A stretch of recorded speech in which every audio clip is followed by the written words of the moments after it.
Biggest misconception of hair care அப்படி நீங்கள் நினைக்கிறது என்னடா? டெய்லி தலை குளிச்சா முடி வந்து தண்ணியோடவே போயிடும்னு சொல்லுவாங்க.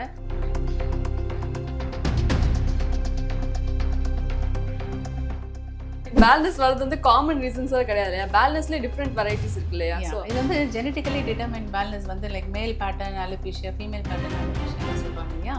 அதெல்லாம் வந்து ஜெனட்டிக் டிசீசஸ். இப்போ நீங்கள் தலைக்கு குளிச்சுட்டு வரீங்க, அதை வந்து டவலில் தேய்க்கும் போது ரொம்ப ஹாஷாக தேய்க்கக்கூடாது, அதுவும் டேமேஜ் பண்ணணும் ஷார்ட்டை. அந்த மாதிரி லேடிஸ்லாம் பெரிய முடி இருக்கும்போது அடிப்பாங்க இல்லையா, டவல் அடிச்சு அடிக்கக்கூடாது. ஸ்பிளிட்டன்ஸுக்குலாம் சீரம் இருக்கா டாக்டர்? ஸ்பிளிட்டன்ஸ்க்கெல்லாம் சீரம் இல்லை. ஸ்பிளிட்டன்ஸ் சீரம்னால போகாது.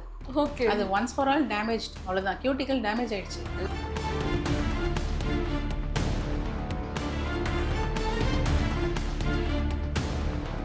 யுனைடெட் ஹெல்த் நேயர்களுக்கு வணக்கம். இன்னைக்கு ஸ்ருதி ஸ்கின் கிளினிக்ல இருந்து டாக்டர் டெர்மட்டாலஜிஸ்ட் சங்கீதா அவர்களோட நேர்காணல் இருக்கும்.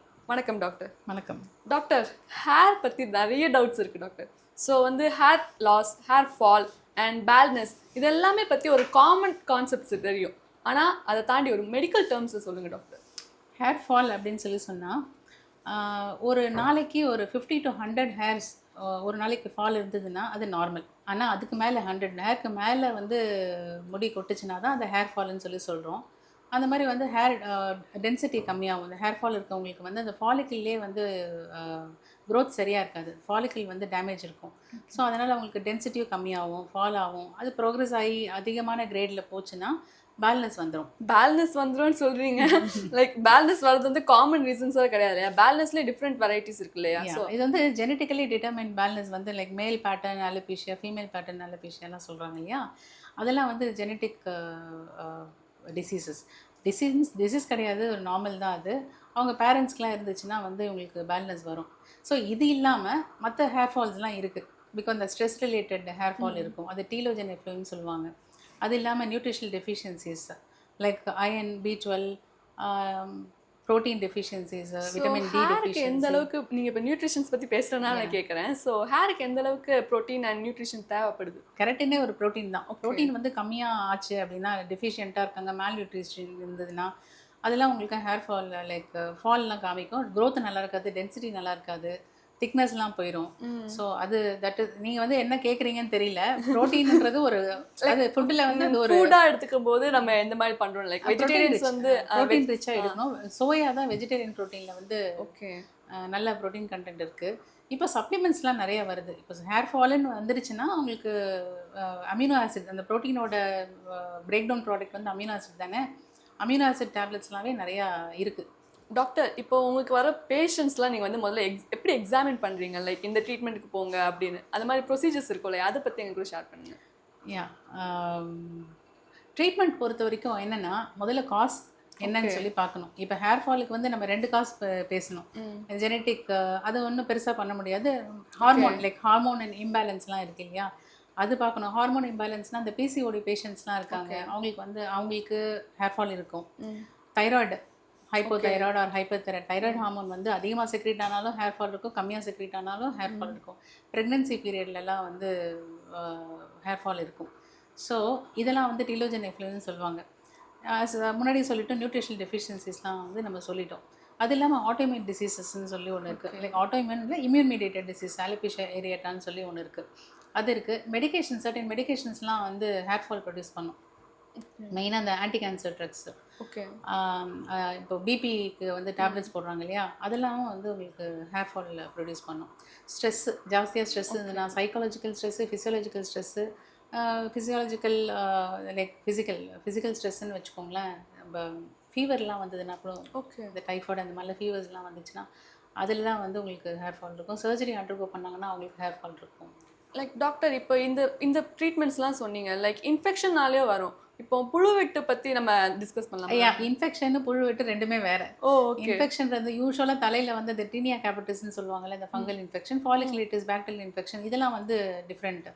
டேண்ட்ரஃப் அதெல்லாம் கூட ஹேர் ஃபால் இருக்கும். ஆனால் நீங்கள் சொல்ல அந்த புழு வெட்டு வந்து புழு கிடையாது. ஓகே. அதுதான் இப்போ நான் சொன்னேன் இல்லையா, இம்யூன் மீடியேட்டட் அலோபேஷியா ஏரியாட்டான்னு சொன்னேன் இல்லையா, அது என்னன்னா ஹேர் ஃபாலிக்கல், நம்மளோட ஹேர் ஃபாலிக்கல் இருக்கு இல்லையா, நம்மளோட இம்யூன் செல்ஸே வந்து இந்த ஃபாரின் பாடின்னு நினச்சி அட்டாக் பண்ணுறது. ஸோ அதுதான் புழு வெட்டுன்றது. அதுக்கு வந்து இப்போ இன்ட்ராலீஷனல் அந்த லீஷன்லேயே வந்து நம்ம ட்ரக்ஸ்லாம் போட்டு இன்ஜெக்ட் பண்ணி சரி பண்ணிடலாம். டாக்டர், இப்போ ஹேர் டிரான்ஸ்பிளான்ட் அப்படின்ற ஒரு கான்செப்ட்குள்ளே போகிறதுக்கு முன்னாடி நான் சர்ஜிக்கல் ப்ரொசீஜர்ஸாக நீங்கள் வந்து எதெல்லாம் சஜஸ்ட் பண்ணுவீங்க? ஹேர் டிரான்ஸ்பிளான்ட் வந்து பால்னஸ்க்கு, கம்ப்ளீட் பால்னஸ்க்கு தான் பண்ணுறது. அதாவது ஃபாலிக்கல் வந்து வைபிளாகவே இல்லை, மழுமழுன்னு இருக்கும் பார்த்தீங்களா, சொட்டை அப்படின்னு சொல்கிறாங்களா, அதுக்கு தான் பண்ணுறது. அதுக்கு முன்னாடி நிறைய ட்ரீட்மெண்ட் ஆப்ஷன்ஸ் இருக்குது. லெசர் கிரேடு, சிவியரிட்டி கம்மியாக இருக்கும் இல்லையா, 1 and 2 அந்த மாதிரி கிரேட்ஸ்லாம் வந்து will start with topical medication. டாபிக்கல்லாம் வந்து இந்த மெனாக்சிடில் போடுறாங்க இல்லையா, அந்த நிறைய இன்க்ரீடியன்ஸ் இருக்குது. அந்த ஆன்டி ஆண்ட்ரோஜன்னே டாபிக்கல் ப்ரிப்பரேஷன் வருது. ஸோ அதெல்லாம் போடலாம். Some kind of serum, hair growth சீரம்ஸ்லாம் அவைலபிள், அது போடலாம். டேப்லெட்ஸும் வந்து மெனாக்சிடில் டேப்லெட் இருக்குது, ஆன்டி ஆண்ட்ரோஜன் டேப்லெட் இருக்குது. நீங்கள் இப்போ சொன்ன சப்ளிமெண்ட்ஸ் சொன்னேன் இல்லையா, அமினோ ஆசிட் சப்ளிமெண்ட்ஸ்லாம், அது விட்டமின்ஸ், மினரல்ஸ், அந்த மாதிரி நிறையா டேப்லெட்ஸ் அவைலபிள். இப்போ சைக்கிளிக்கல் தெரப்பின்லாம் இருக்குது ஹேர் ட்ரீட்மெண்ட்டுக்கு. ஸோ இதெல்லாம் வந்து மெடிசின்ஸ், டாபிக்கல் அண்ட் சிஸ்டமிக். அது இல்லாமல் வந்து ப்ரொசீஜர்ஸ் நிறையா இருக்குது, லைக் இன்வேசிவ் அண்ட் நான் இன்வேசிவ் ப்ரொசீஜர்ஸ். ஸோ டாக்டர், நீங்கள் இப்போ ப்ரொசீஜர்ஸ் அண்ட் மெடிகேஷன்ஸ் எல்லாமே சொன்னீங்க இல்லையா, இது வந்து எல்லா பேஷண்ட்ஸுமே வந்து சரியாக வருமா? ஆர் இந்த பேஷண்ட்ஸ் இந்த மாதிரி பெனிஃபிட்ஸ் வந்து சில பேஷண்ட்ஸ் தான் இது வந்து சரியாக இருக்கும்னு நினைக்கிறீங்களா? எல்லா பேஷண்ட்டுக்கும் ஒரே ப்ரொசீஜர் பண்ண முடியாது. இப்போ சொன்ன மாதிரி காசு என்ன அப்படின்னு கண்டுபிடிக்கணும். அந்த காசை தான் நம்ம முதல்ல ட்ரீட் பண்ணணும். ஓகே. ஸோ எந்த காசோ அதை பேஸ் பண்ணி ட்ரீட் பண்ணுறோம்.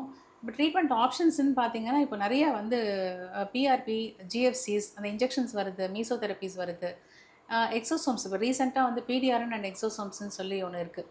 ஸோ அது சால்மன் ஃபிஷ்லேருந்து எடுக்கிறது, அந்த பிடிஆர்ன்னு சொல்லி சொல்கிறது, ஸ்பெர்ம்லேருந்து எடுக்கிறது. அதை வந்து ஈவன் ஃபேஷியல் கூட யூஸ் பண்ணுவாங்க. அந்த சால்மன் ஸ்பெர்ம் ஃபேஷியல் சொல்கிறாங்க இல்லையா, அது அந்த வந்து இப்போ ஹேருக்குமே it is helping a lot. அந்த ஃபாலிக்கலை வந்து அது நல்லா பிளட் சப்ளை இன்க்ரீஸ் பண்ணி நல்லா வயபிள் ஆக்கி ஆனஜன் ஃபேஸ்க்கு வந்து அது மாற்றுது. ஸோ ஹேர் க்ரோத்து நல்லா இருக்குது. ஸோ இப்போ ரீசெண்ட் எக்ஸோசோம்ஸ் அண்ட் பிடிஆர்என்லாம். Doctor, according to a dermatologist, biggest misconception of a hair care அப்படின்னு நீங்கள் நினைக்கிறது என்ன டாக்டர்? பிக்கெஸ்ட் மிஸ்கன்செப்ஷன் நீங்கள் சொல்லுங்கள் ஏதாவது. பிக்கெஸ்ட் மிஸ்கன்செப்ஷன் சொல்லி நீங்கள் என்ன பண்ணிட்டு இருக்கீங்க, அது நான் கரெக்டாக தப்பான்னு நான் சொல்கிறேன். ஷாம்பு போட்டு குளிக்கிறதே பெரிய விஷயமா இருக்கு டாக்டர். ஓகே. ஸோ மெயின்டைன் பண்ணுறது, ஸோ ஃப்ரிஸியான்றப்போ so normal conditioner. Okay. Daily wash பண்ணுறீங்களா? 2 to 3 days. ஓகே. அது மை ஒன்ஸ். அது மிஸ்கன்செப்ஷன் கிடையாது. 2 to 3 times வாஷிங் வந்து நார்மல் தான். ஒரு சிலர் வந்து தலையை வந்து குளிச்சா, டெய்லி தலை குளிச்சா முடி வந்து தண்ணியோடவே போயிடும்னு சொல்லுவாங்க. அது மிஸ்கன்செப்ஷன். இப்போ டெய்லி தலை குளிக்கலாமா டாக்டர்? டெய்லி தலை குளிக்கலாம். டெய்லி தலை குளிச்சா முடி வந்து டெய்லி தலை குளிக்கலாம். யாரு குளிக்கலாம் டெய்லினா, நிறைய ஆயில் செக்ரேட் ஆகுது இல்லையா, சீபம் செக்ரேஷன் இருக்கவங்க டெய்லி குளிக்கலாம். அந்த மாதிரி நம்ம வெளியில அவுட்டோர்ல வேலை செய்யறவங்க, ஃபீல்டு ஒர்க்லாம் பண்றாங்களா, என்விரான்மெண்ட் பொல்யூட்டன்ஸ்லாம் நிறைய இருக்கிற இடத்துல வேலை செய்யறவங்களுக்கு டெய்லி வாஷ் பண்ணணும். அதே வந்து இண்டோர்ல இருக்கவங்க 2 to 3 times வாஷ் பண்ணணும். ஒரு வாரம் வாஷ் பண்றதுலாம் ராங். ஏன்னா அந்த சீபம் தான் திருப்பி அது அக்யூமுலேட் ஆகி இன்ஃபெக்ஷன் ஆகி டேண்ட்ரஃப் ஆகி அந்த மாதிரி ப்ராப்ளம் கிரியேட் பண்றது. ஓ, லைக் வந்து டெய்லி தலை குளிச்சா வந்து முடி கொட்டிடும், நீங்க சொட்டையாடுவீங்க. அது இல்ல, அதுதான் நான் இப்போ சொன்னேன். நான் நீங்க வந்து 3 times கரெக்ட். ஆனா டெய்லி வாஷ் பண்ணா முடி கொட்டுன்றது ராங். என்ன பண்ணாலும் இந்த முடி இப்படிதான் கட்டு. ஸோ வந்து ஒரு டெர்மட்டாலஜிஸ்டா உங்களுக்கு நிறைய ட்ரீட்மெண்ட்ஸ் தெரியும், ஆனா ஒரு காமனரா எனக்கு அது தெரியாது. ஸோ அந்த மாதிரி ட்ரீட்மெண்ட்ஸ் பத்தி சொல்லுங்க டாக்டர். இப்போ நான் சொன்னது தான், இப்போ இன்ஜெக்டபிள்ஸ்லாம் இருக்குன்னு சொன்னேன் இல்லையா, இப்போதைக்கு அதுதான் இருக்குது. பட் அதான் நான் சொன்னேன்ல, ரொம்ப சிவியராக போச்சு, மொத்தமாக பேல்ட் ஆகிடுச்சு அப்படின்னா இந்த இன்ஜெக்டபிள்ஸ்க்கு அடுத்தது வந்து ஹேர் டிரான்ஸ்பிளான்ட் தான் ஃபைனலாக. ஓகே. ஹேர் டிரான்ஸ்பிளான்ட்டில் தான் வந்து புதுசாக FUE அப்படின்னு சொல்லுவாங்க, ஃபாலிகுலர் யூனிட் எக்ஸ்ட்ராக்ஷன் சொல்லிட்டு. முன்னாடிலாம் வந்து ஒரு ஸ்ட்ரிப் ஆஃப் பின்னால் டோனர் ஏரியா வந்து இந்த பின்பக்கத்தில் எடுப்பாங்க. ஒரு ஸ்ட்ரிப்பை எடுத்து அப்புறம் ஹேர்லாம் தூளாக கட் பண்ணி அப்புறம் நாற்று நடுற மாதிரி நடுவாங்க. ஸோ அது வந்து FUTன்றது. இப்போ FUEன்னு வந்திருக்கு. இந்த எக்ஸ்ட்ராக்ஷன் எப்படின்னா, ஒரு குட்டியாக வந்து ஒரு ஃபாலிகுலாக எடுப்பாங்க. ஓகே, ஒரு ஃபாலிகுலாக எடுத்து வைப்பாங்க. ஸோ இந்த டோனர் ஏரியா வந்து ஹீல் ஆகும்போது டாட் ஸ்கார் மாதிரி தான் இருக்கும். அது வந்து எடுத்த மாதிரியே தெரியாது.